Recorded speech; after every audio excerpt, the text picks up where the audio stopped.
大家講一講佢對於呢部電影嘅一啲睇法，分享俾大家聽。咁啊，將時間交俾我。多謝 Alvin。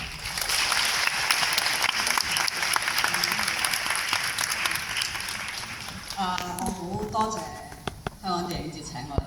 我最初以為係大家一個對談訪談，所以我冇諗到原來要自己企喺度同大家分享呢部電影。所以以下講嘅嘢咧，都因為我既然係我自己拍咗第一部戲，自己做編劇都係一個創作人咧。我哋有陣時做一啲訪問，經常會被一啲影評或者一啲朋友問：你有冇咁樣諗咁樣諗？我哋通常嘅答案係冇，即係有陣時大家，但係我覺得睇戲係大家有陣時帶自己人生或者帶自己一啲經歷嚟睇咧，點樣解讀係亦都係觀眾觀影時嘅一個樂趣。所以我以下一啲分享咧，都係我個人嘅生活經驗同埋個人偏見嚟嘅啫嚇。咁所以大家唔需要咁認真，大家就當討論一下。我喺呢一部戲因為我自己係拍喜劇、寫喜劇嘅。咁我喺呢一部戲第一個會心微笑嘅位咧，就係當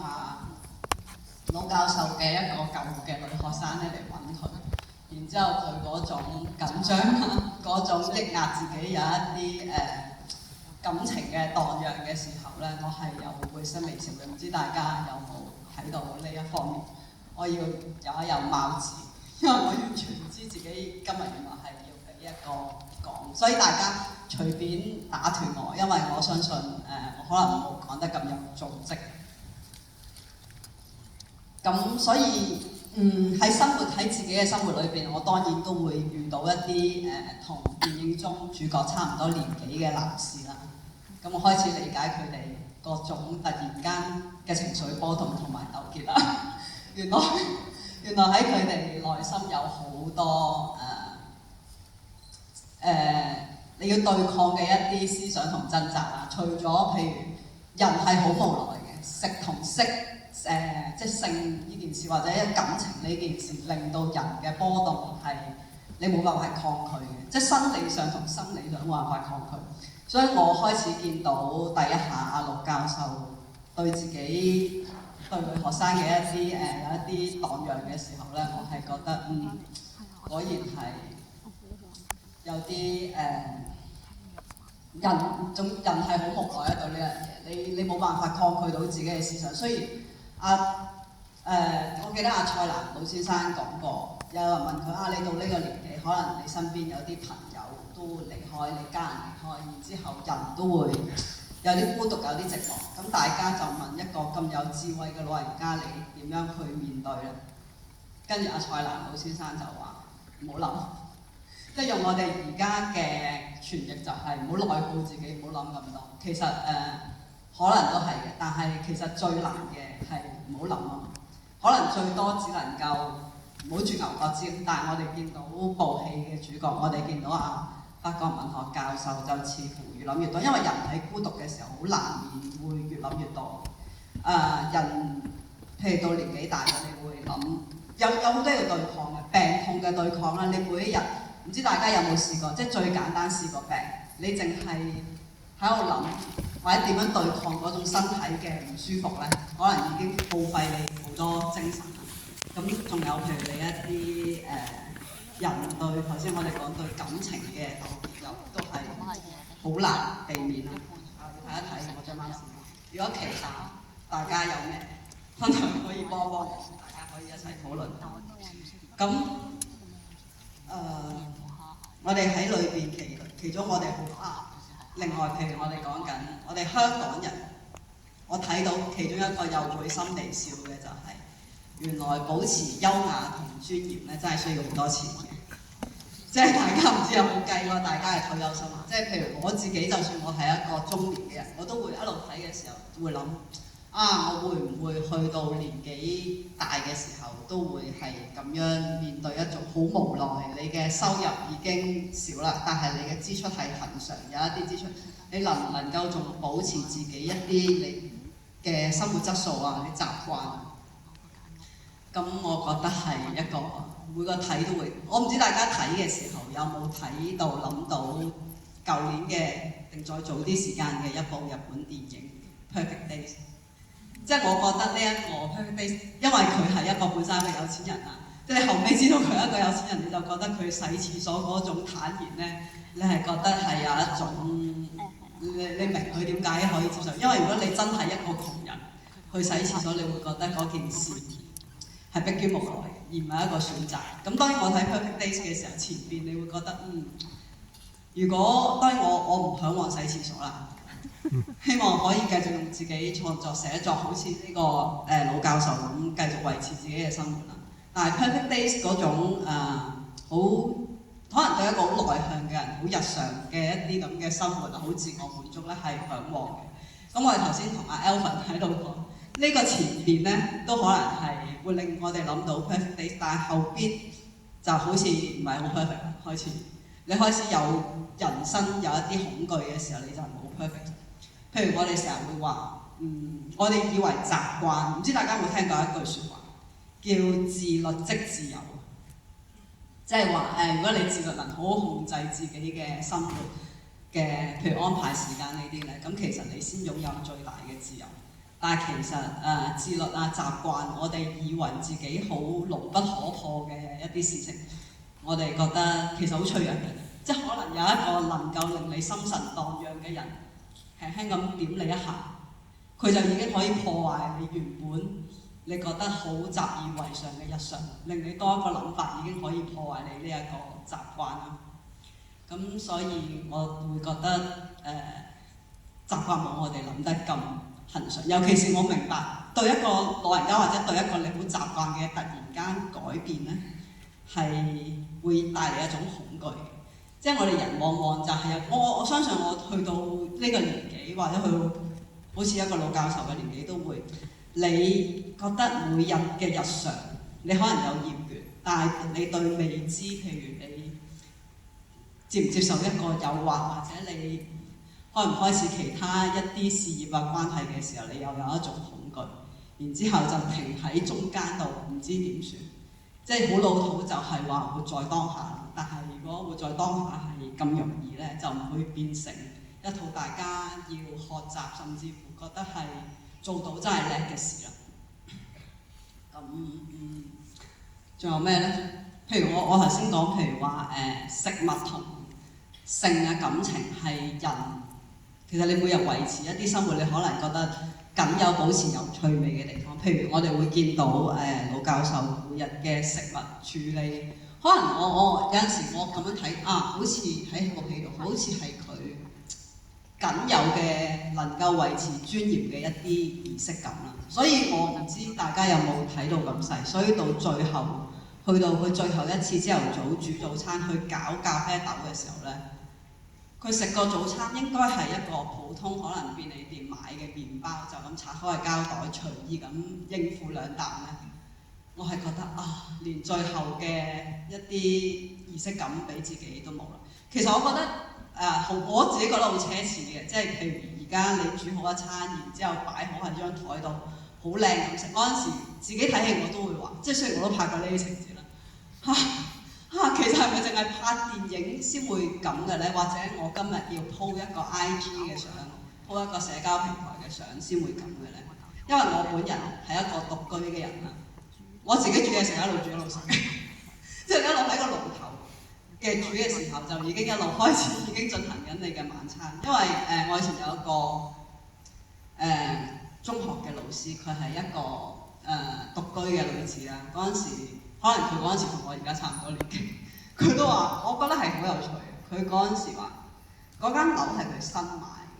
跟住咁佢好想打邊爐，但係佢又驚打到成間屋臭晒，跟住佢就自己一個女人就企喺個爐頭前面開住呢一個抽油煙機，就開始喺度打邊爐。即係我覺得呢啲先係可能係好香港人，或者係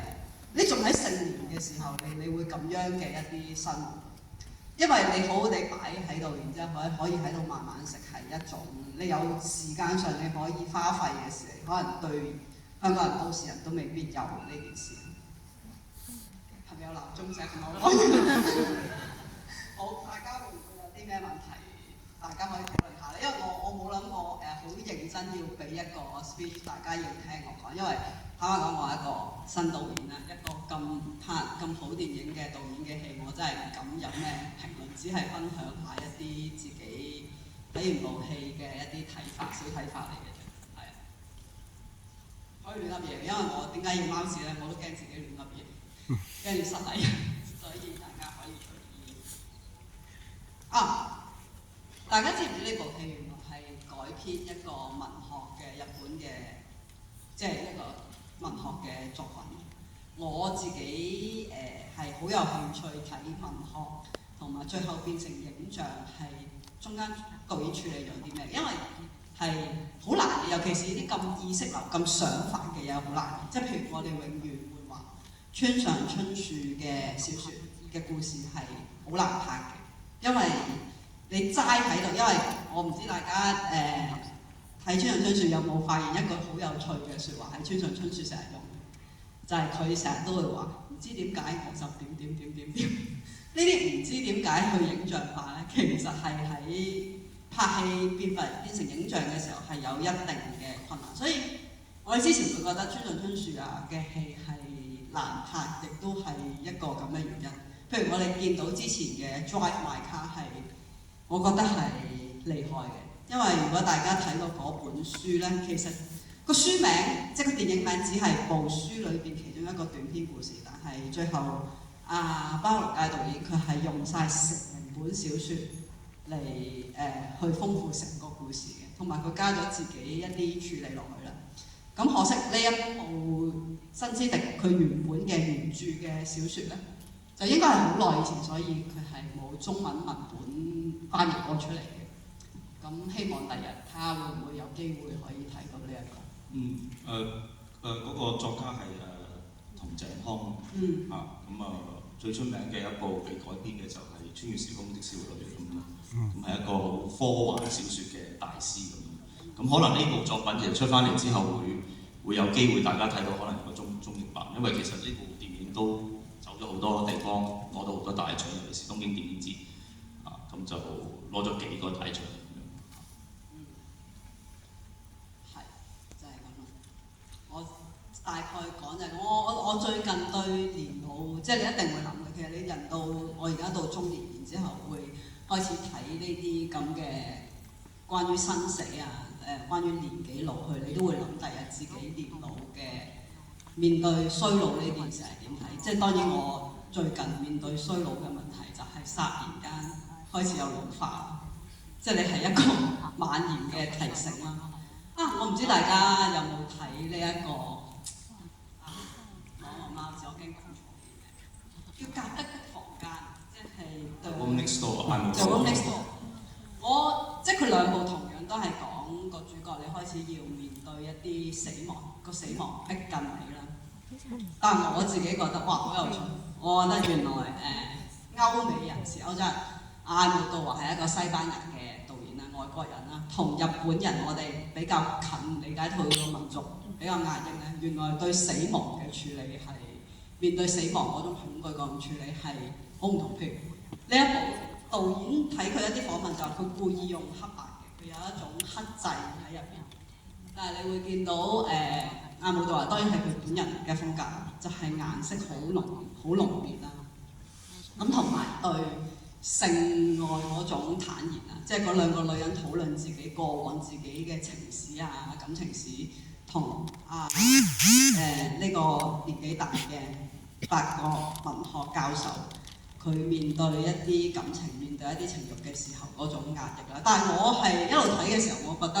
其中一個有趣同埋其中一個竟然有咁批判自己、面對自己一啲陰暗面係。最後女學生喺度同佢講：你有冇諗過，其實你當時以為我哋一啲好享受、大家好美好嘅時光，係你自己單方面嘅咧？可能對我嚟講係一個騷擾咧。我覺得好少，現實中好少有男人咁樣反省自己，所以我係覺得作者係即係導演都係有一個幾好嘅處理。然之後我當然我喺嗰度就開始唔知大家有冇啦，回頭諗咁到底第一次女學生嚟嘅話，一個訪問一個訪談係真定假嘅咧，定還是成件事都係假嘅咧？係一個老年孤獨嘅人開始倒數生命嘅時候，自己開始喺度亂諗嘢啦。係啊，好，大家有冇？好啊，如果有問題可以舉手，我哋交流下。呢位先生可以請教下。都唔係，大家分享下。講得㗎。或者我想補充一少少嗰個睇法，佢有一個年紀咁老嘅人咧，其實佢真假一個好模糊嘅。個咪係 OK 嘅。OK。咁模糊嘅狀態咧，其實係一個夢境與現實裏面嘅交集啦。因為成日佢喺個即係瞓覺裏邊咧，你好難界定佢係真定假。咁其實係一個整體上嘅心態。不過有趣嘅地方，其實佢處理一個回憶同埋有少少嬌嗔。個嬌就係對佢死咗嘅太太嘅一啲嘅反應。即係頭先你講到嗰個同佢啲後生嘅學生嗰啲回憶啦，我叫做啲 fantasy 啦。咁其實佢太太嗰啲有啲咁嘅嬌嗔，佢唔係好嬌嗔嘅喎，但係佢好唔係好沉重嘅喎，佢又好輕鬆地帶最嬲尾咧，佢對於佢嗰個太太嗰個咧留戀咧，或者我哋去翻巴黎啦，佢冇對應到佢太太嗰個承諾。咁但係咧翻轉頭嗰度咧，佢有一個好勇敢嘅人變咗。即係其實佢個導演似乎又唔係咁怕去面對呢啲嘢嘅，唔係好似阿蔡瀾咁講話冇諗嘅啫，即係唔可以冇諗咧，佢瞓覺就啲記憶就好不能控制地湧現咗心頭。咁佢又講翻嚟，佢係用呢啲咁嘅方法去梳離緊佢呢啲嘅嘢。呢個梳理個手法係相當你覺得係其實一種穿插喺現實與真實喺夢境當中去完成嘅一個 approach， 為咗想補充咁多。好啊，當然啦，我覺得現實同虛幻甚至乎。想像甚至乎導演問到底係現實重要啲，佢有句話係佢話佢係自己改編自己加嘅一個對白，就係到底現實重要啲定文學重要啲咧？即係我將文學代替咗個詞係可能你自己人嘅想像。咁我覺得冇，其實我覺得嗰個狀態就係當你人去到咁孤寂，你冇人可以喺間交流嘅時候，你好容易亂諗嘢，就係。阿蔡瀾先生講嘅唔好諗，但係唔好諗先係最難。但係譬如我講頭先對於死嘅太太有冇嗰個內疚，或者有冇一個即係遺憾喺度咧？我覺得人好複雜嘅，即係你咁樣講咧，我就諗翻起唔知大家有冇睇翁志光導演嘅《爸爸》啦，即係你仍然係會懷舊你過咗去嘅人，會想念你過咗嘅人。當然時間真係會令你丟淡一啲嘅。你會知道嗰個人第一刻可能喺醫院，醫生宣布佢走咗啦，你好激動，你個心嗰個傷心程度係100%。咁你過下，你有你自己生活嘅日常，你有你自己日子要過咧，你係會淡。你有時你真係會去唔翻，你當日就係醫生話俾你聽，呢個人走咗嗰100%嘅，你知係嗰種傷感，你唔會永遠都係停留喺嗰個咁高嘅濃度。你可能有陣時候食下飯，你諗起佢；行下街，你諗起佢。我覺得人係好複雜嘅，就係正如你仍然懷念你過咗身嘅太太係真嘅，呢件事係真嘅，懷念過咗身太太。但係你對另外一啲女性有 fantasy 係真嘅，即係正如我好理解爸爸佢有一段戲就係佢每日懷念佢太太，咁即係想念佢太太呢件事係千真萬確嘅。但係你有一個需要有一個衝動，或者甚至乎你就係因為你懷念太太，你好懷念嗰種人與人咁親近嗰種感覺咧，亦都係真。即係所以我覺得人係好複雜。即係唔會話我，尤其是大家睇，因為電影係睇 moment，我覺得係大家有陣時會好覺得一部戲因為個容量濃度好細咧，我就只能夠表達一種佢傷心就要傷心到底，佢唔可以中間有一啲好人性嘅掙扎。我覺得嗰種人性嘅矛盾先係真正我哋日常我哋每日面對住嘅嘢。即係你知道有啲嘢，你批判自己唔啱，但係你好想做，大把你成日小子減肥啊！即係你知道你而家食呢件事唔啱，但係你仍然好想食。其實你放大去睇，同即係食色性也，你同其他對其他事嘅嚮往、其他事嘅想要嘅嘢係一樣。係。有冇另一位觀眾想分享咧？如果唔係，我哋我前面有一個。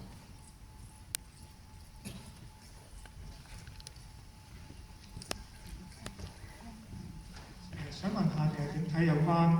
難民嗰個比喻喺戲入面嗰度？邊個？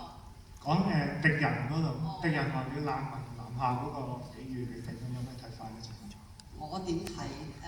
我覺得係一個心魔。我唔知大家有冇懷疑佢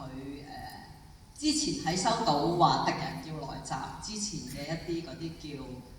叫垃圾電郵嘅時候咧，其實好似都幾對應佢當下，譬如佢煩緊錢嘅時候，會有人話我而家有一筆錢要俾你。佢煩緊一啲好情慾嘅想法，就會話有一個突然間好飢渴嘅太太話想同你發生關係，仲要俾錢你。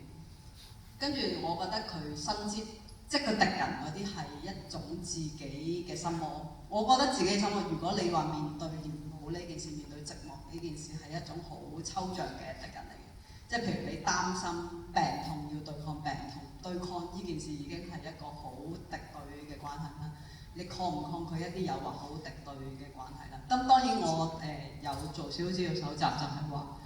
因為寫咗呢個故仔好耐之前，佢可能仲係講緊一啲當時有一啲大家環境嘅隱喻，即係譬如日本佢自己都有寫日本同韓國啊之間呢啲，日本嗰種永遠係一個島國，有好多天然災害、地震嗰樣嘢，佢對自己本身生存嘅一種危機感嘅一啲想擺落去嘅嘢。我估，因為呢啲純粹係個人偏見，我哋唔好解讀導演想，但我當然可以自己有自己睇法。好，唔該晒。咁我哋時間差唔多啦，咁啊好多謝黃美琪啦，多謝各位留低。多謝大家。